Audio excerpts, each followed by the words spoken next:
Taus-pusong nagpasalamat naman si Pangulong Ferdinand R. Marcos Jr.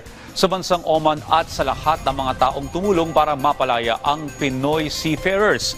Dagdag pa ng Pangulo, sila ang dahilan kaya agad niyang pinirmahan ang Magna Carta for Seafarers. May detalye si Alvin Baltasar ng Radyo Pilipinas.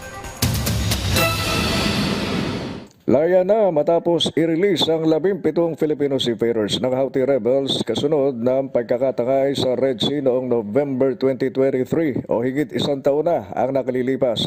Ito ang inanunsyo mismo ni Pangulong Ferdinand R. Marcos Jr. sa kanyang social media account na kung saan ay pinahayag nitong ligtas na ngayon ang lahat ng 17 tripulanteng Pinoy kasama ang iba pang crew members ng MV Galaxy Leader. Sinabi ng Pangulo na sa ngayon ay nasa pangangalaga na ang mga kababayan natin ng Philippine Embassy sa Muscat, Oman na inasahang makakapiling na rin ang kanilang mga mahal sa buhay matapos ang pinakahuling development.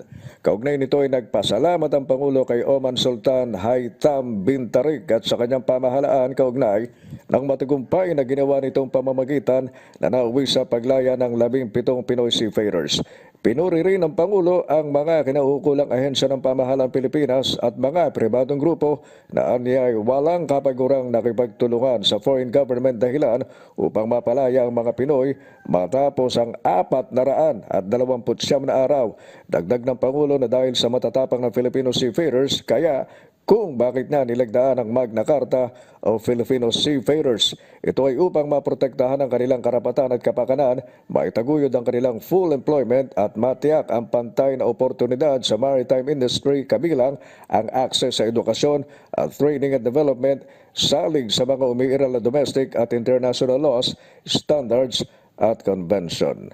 Mula sa Malacanang, Alvin Baltasar para sa Pambansang TV sa Bagong Pilipinas.